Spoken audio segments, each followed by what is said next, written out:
So today we're looking at this, it's a pretty big report, actually. It's a 2024 summary from the Church of Jesus Christ of Latter-day Saints.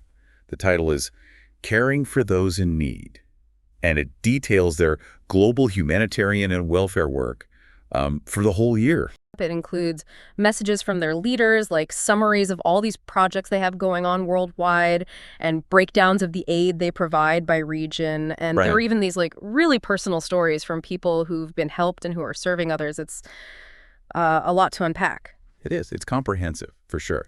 And that's what we're here for. Our goal today is to, kind of guide you through this whole report, pull out the most important insights so you can get a real grasp of how this organization is trying to make a difference globally in 2024. We're going for those, like, eye-opening facts, the impactful actions that really tell the story, without getting lost in all the details. Right, like the nuggets of gold, if you will. Exactly. Yeah.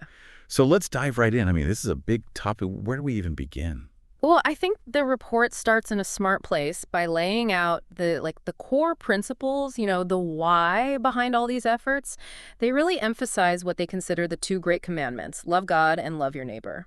And that's presented as like the driving force behind their commitment to caring for others, which, makes sense. It's very rooted in their understanding of Christ's ministry and his focus on service. Right. It's like a philosophical foundation for, taking action on such a huge scale. Yeah. I was also really interested to see how much they talk about the history of these efforts. Like, did you know their formal welfare program actually started way back in 1936 during the Great Depression? Wow. That's a while ago. It is. Initially, it was really focused on helping their own members, get through those incredibly tough economic times. Then, much later in 1984, they really expanded their global humanitarian outreach. So this isn't some, new thing they're doing. Yeah. It's got some deep roots. That's fascinating. I mean, you have to wonder, right, like how the experiences of the Great Depression kind of shaped their long-term approach to welfare and service. Oh, for sure.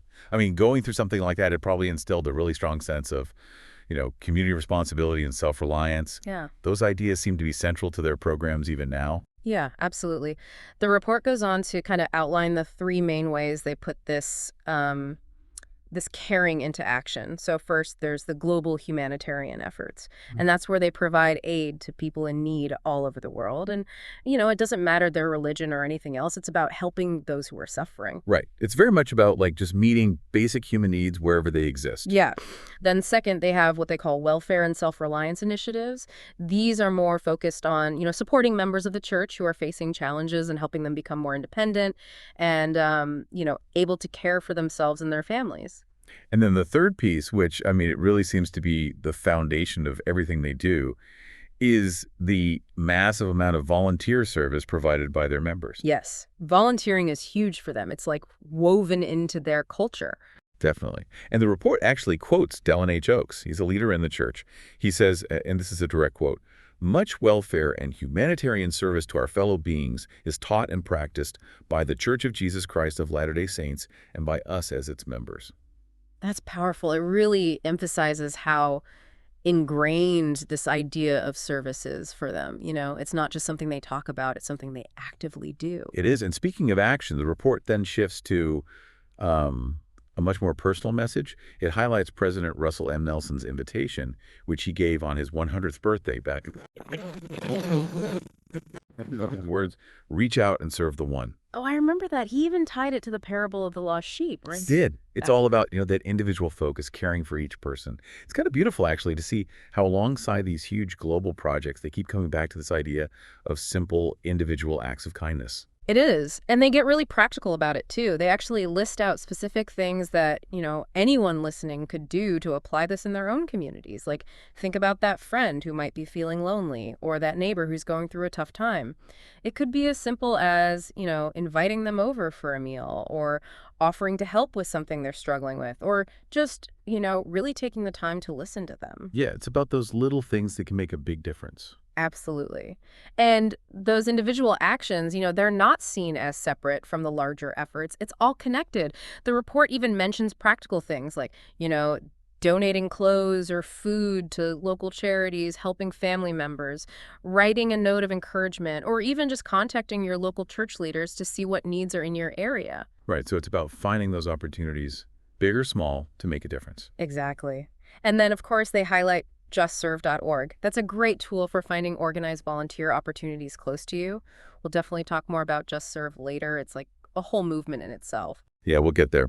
But first, let's talk about something that really stood out to me in the report. This whole global initiative focused on women and children. It seems like a huge priority for them in 2024. It is. The general presidency of the Relief Society, which is their women's organization, they announced this expanded focus on this area.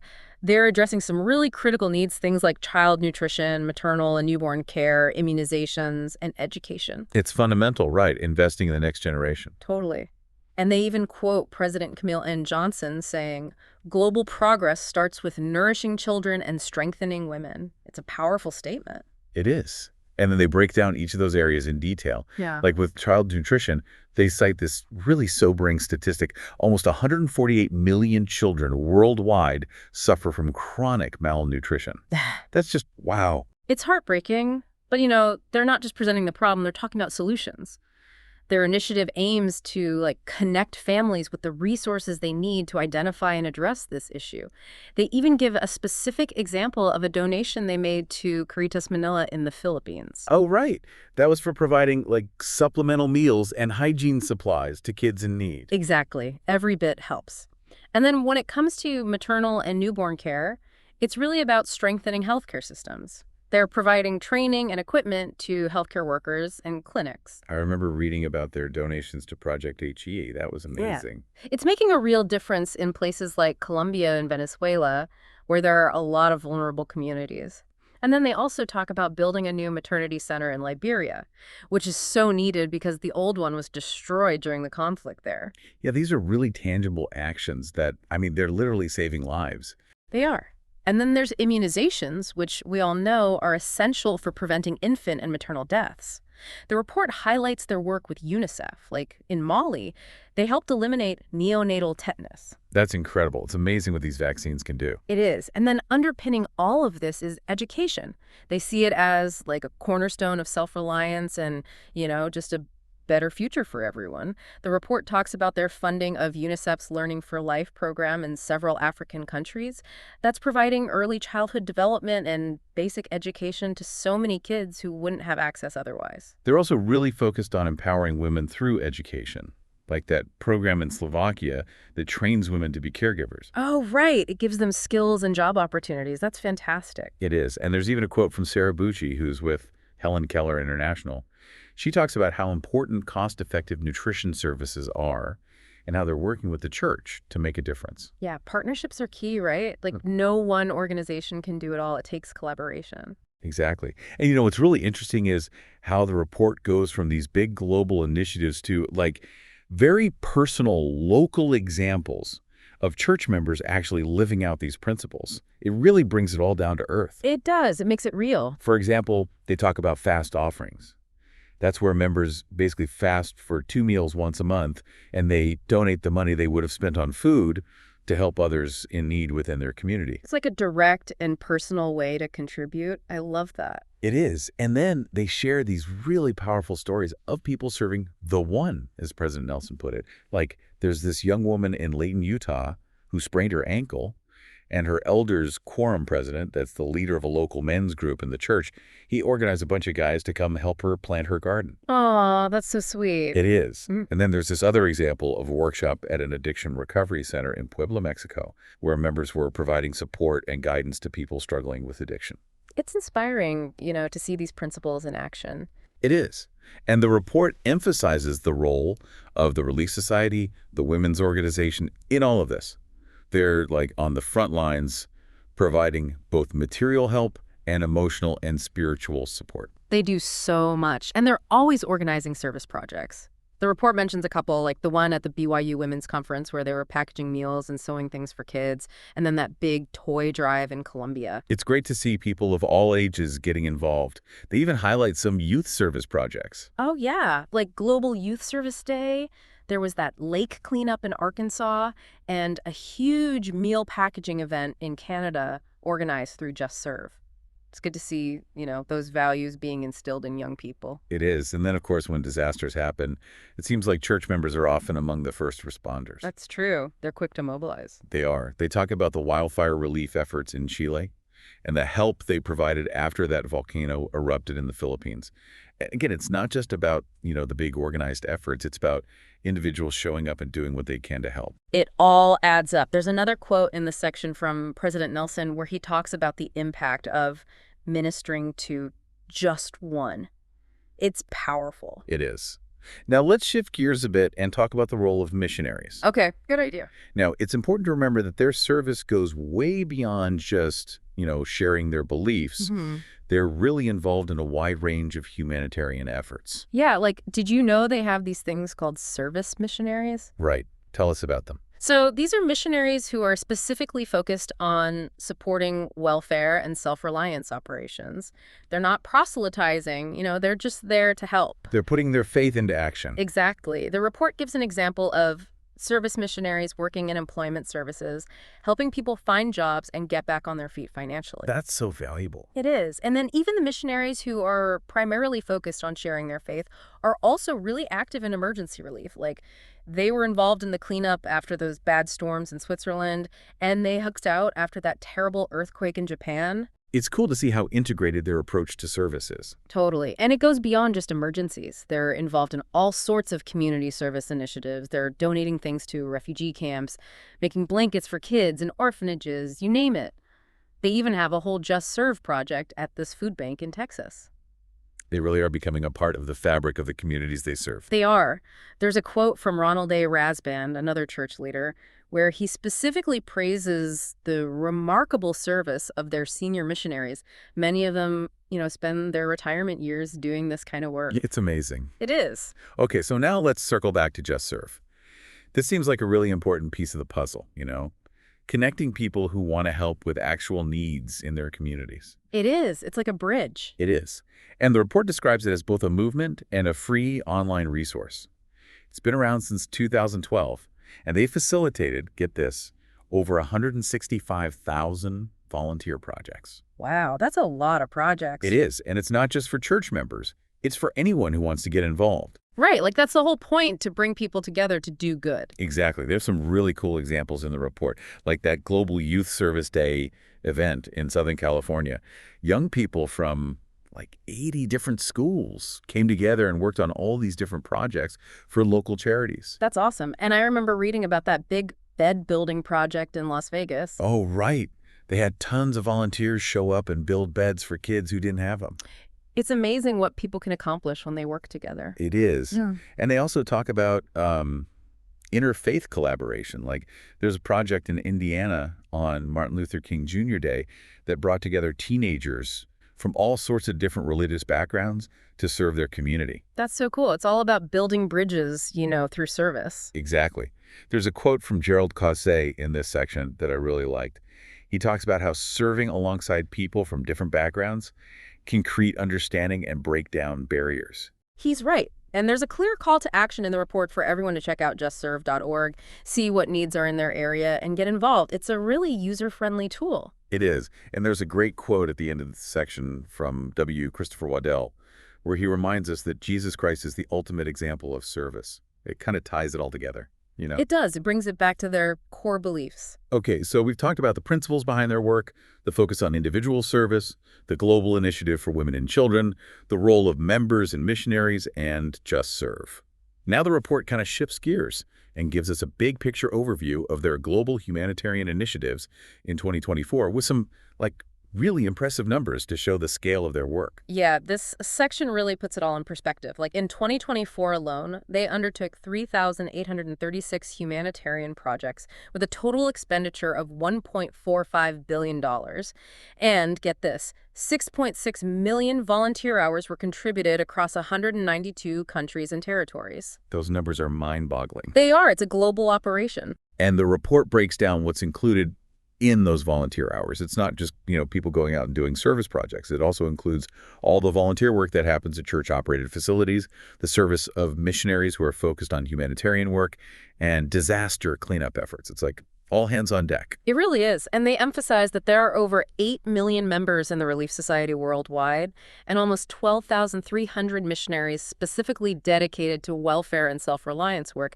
It's a massive network of people. It is. They also break down the number of projects within each of their key humanitarian initiatives. Things like clean water and sanitation, emergency relief, healthcare, mobility assistance, and food security. Yeah. It's pretty fascinating to see where the resources are going and how they prioritize their efforts. It's like a strategic plan for doing good. It is. And there's also some encouraging news about JustServe. They had over 134,000 new users and more than 30,000 new projects created in 2024. So it's clearly growing and connecting more people with service opportunities. That's great to hear. And they also highlight the reach of their self-reliance programs. They had hundreds of education-focused projects, thousands of people served by Deseret Industries, which is their thrift store and job training organization, and lots of participation in addiction recovery and self-reliance support groups. It's a lot to take in. And it's important to remember, as President Delaney Chokes points out in this section, that these numbers are just a part of the story. He calls it an incomplete report, because it doesn't capture all the informal, personal service that members do every day in their own communities and through their involvement with other charitable organizations. Right. It's just a snapshot. There's a lot of good happening that isn't even reflected in these numbers. Absolutely. Okay, so we've got a good understanding of the overall scope. Now the report gets even more specific and gives us a closer look at some of the major global needs and how they're responding to them. Let's start with emergency relief. Okay, good place to start. So, in times of crisis, the church is really focused on providing both immediate, physical aid and psychological support. They highlight the work of family services, which is their counseling and social services arm. Right. They're the ones who often provide psychological first aid in really tough situations. They are. They talk about their work in places like the Pacific Islands, where there's been a lot of political instability, and in Brazil and Chile after those devastating natural disasters. They even helped out in California after the wildfires. Yeah, and they're even training young people on how to deal with trauma and stress. Like, they have this program in Cape Verde that teaches emotional preparedness for dealing with tough situations. That's so important. It's not just about the physical needs. Exactly. But of course, physical aid is crucial too. They give examples of helping families displaced by conflict in Lebanon and providing support to Ukrainian refugees who fled to Romania. And then, they always step up after natural disasters. They were there in Chile after the wildfires and in the Philippines after all those typhoons and earthquakes. They even have a quote from Gerald Causset in this section where he talks about their commitment to helping those in need near and far. It's amazing how quickly they can mobilize. It is. Okay, so moving on to another huge issue, clean water and sanitation. It's so fundamental, James. It is. You can't have healthy communities without it. Exactly. The report talks about their ongoing WASH initiatives, that stands for Water, Sanitation, and Hygiene. They're working with UNICEF and WaterAid on these projects. They give a great example of this borehole project in Uganda that brought clean water to over 2,500 people. Oh, and they also provided hygiene training, right? They did. It's not just about providing the water, it's about teaching people how to stay healthy. They also highlight some community-led projects like building a water tank in Kosovo and installing a backup generator for a water system in Hania Elezit. And there's this really cool story about Alexandra in Peru. She started a business providing essential sanitation supplies after participating in one of their hygiene training programs. Talk about empowerment. That's amazing. And then education, of course, is another huge area of focus. The report talks about all sorts of resources that are available to church members who want to further their education, the Perpetual Education Fund, or PEF, BYU Pathway Worldwide, English Connect. These are all geared towards, helping people become more self-reliant through education. Those are great resources. And they also support education more broadly. Like, they helped renovate this school in Liberia. The Zapai Public School, right. It's amazing how much of a difference a safe and functional learning environment can make. It really is. And they share Princess's story in this section. She was able to become an accountant thanks to the PEF program. Talk about dreams coming true. That's so inspiring. And then let's not forget about employment. Finding meaningful work is so important for self-reliance. Absolutely. The report goes into detail about the resources they offer through employment services. They help with resume writing, interview prep, and finding job leads. They have centers all over, and now they're expanding internationally. They also highlight Deseret Industries, which is fantastic. It's like a thrift store, but it also provides job training and skills development. The win-win, right? Yeah. Affordable goods and job opportunities. Exactly. And then there's development counseling services. They work with people who are facing barriers to employment, helping them overcome those challenges and find meaningful work. There's this great quote in this section from L. Todd Budge, a church leader, where he talks about loving through helping. It's a beautiful way to put it. It is. And Dee's story in this section is really powerful. She talks about how she found her dream job through development counseling services. It shows that these programs can really change lives. They can. Okay, so another area I found really interesting was the section on environmental stewardship. They talk about their expanded sustainability office and the 6 main priorities they're focusing on. It's good to see them taking this seriously. It is. And they're actually putting it into practice in their humanitarian work. Like they're using solar-powered water pumps in Sudan and building solar-powered schools in Kurdistan. That's fantastic. And they're also focused on responsible materials. Use, recycling electronics and paper and using biodegradable packaging. Right. Every little bit helps. And Patrick Heron, another church leader, has this great quote in this section where he says, "The responsibility of caring for the earth begins within our own homes." It's a good reminder. Okay, moving on to healthcare and mobility. All right, so they talk about their vision care projects, like that new facility they built in Papua New Guinea. And they're doing a ton of work on immunizations, partnering with UNICEF in Ethiopia and with the National Cancer Society in Malaysia. They're also providing general health care support in places like Ecuador and Venezuela. And there are lots of maternal and newborn care initiatives in Africa and the U.S. I remember reading about the wheelchairs they provided in Sierra Leone. Oh, yeah. That was a powerful story. It shows how these efforts can really impact people's lives in tangible ways. It does. Okay, so now let's talk about something that's always been central to their work, feeding the hungry. The report explains how their bishop's storehouses work, and they have some really impressive statistics on how much food they donate. They even gave a van to this organization in Spain, El Hogar Buen Samaritano, so they could transport food more easily. Every bit helps. And they're doing a lot to address child malnutrition, both within the church and through partnerships with global organizations like Adizia Nutrition. And then there's the focus on self-reliance in solving food insecurity. Like they're helping people set up pig farms in Hungary and providing agricultural training in Ghana. It's about empowering people to provide for themselves. All right. It's about teaching a man to fish, as the saying goes. Exactly. And there's a really moving story in this section from Julio in Guatemala. He talks about how he overcame malnutrition thanks to the church's help. And President Camila Johnson has a great quote where she says, "Feeding the hungry is foundational." Couldn't agree more. And there's another quote from Baron Segar, who works with the World Food Program USA. He says, "We don't want to just give a handout. We want to give a hand up." That's the key, right? Yeah. Empowerment. It is. Okay, so the report also talks about housing needs. Right, which are huge, especially after conflicts and natural disasters. Exactly. They mention their support for a refugee camp in Cameroon and their partnership with this organization in Chile called Desafío Levantemos Chile, which is helping people rebuild after the wildfires.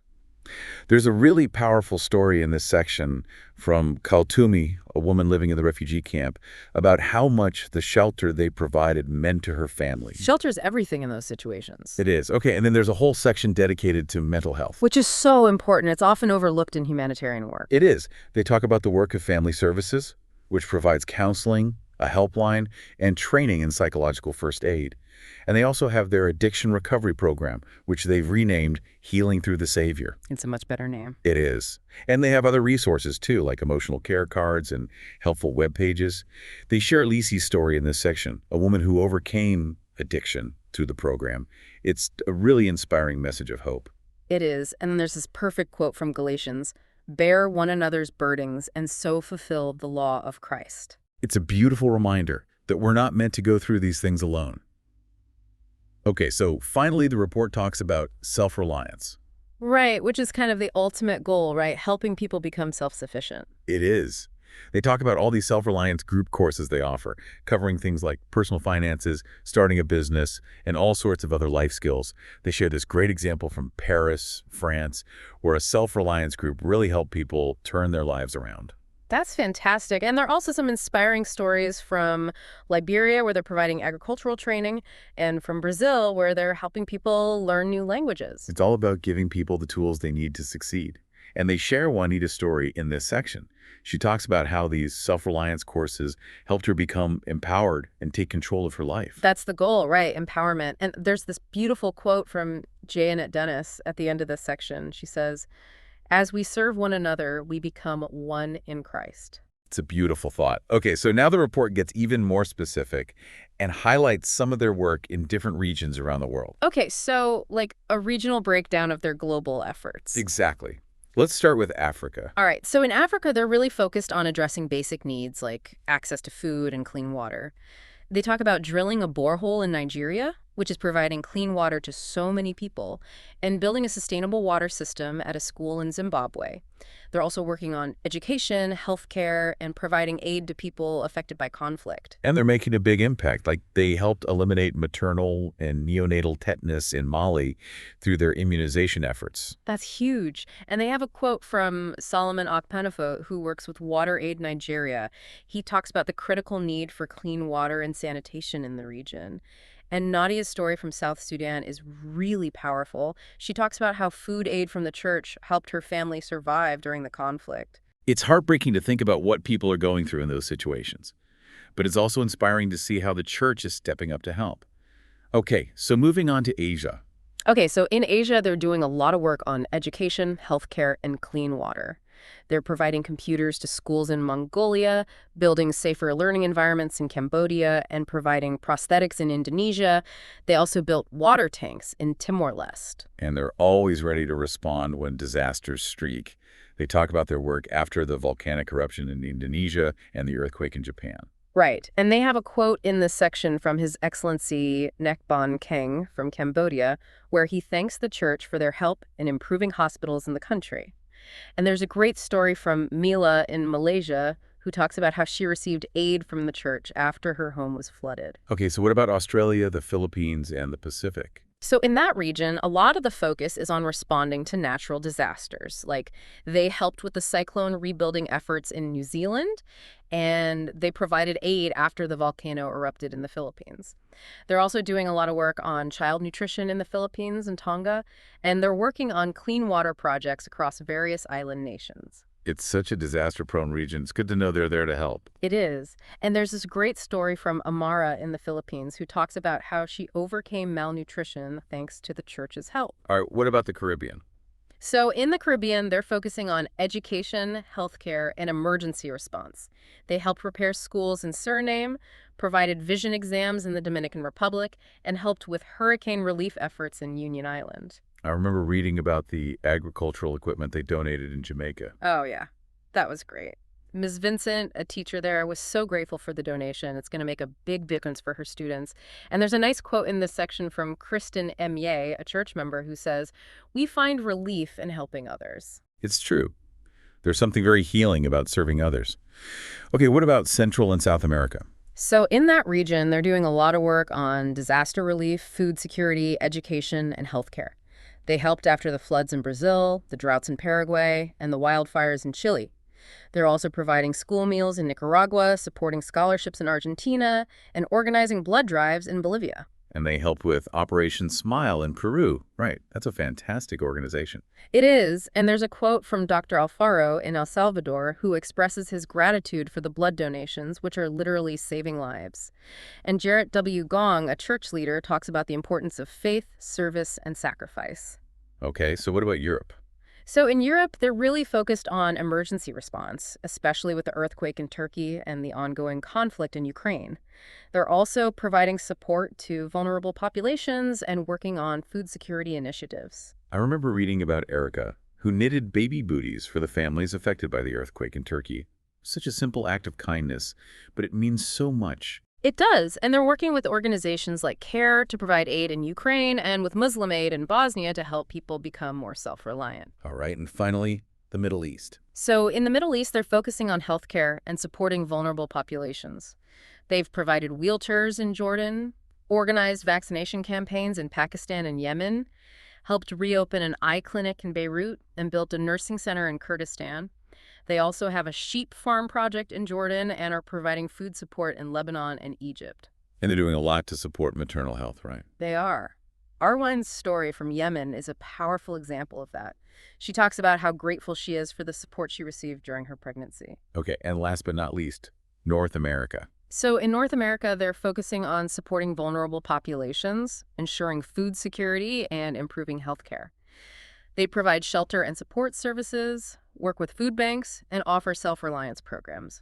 They're also involved in healthcare initiatives in Mexico and providing support to migrant communities. I remember reading about Hugh and Martha in Texas, who received hay for their livestock after the wildfires. It's a reminder.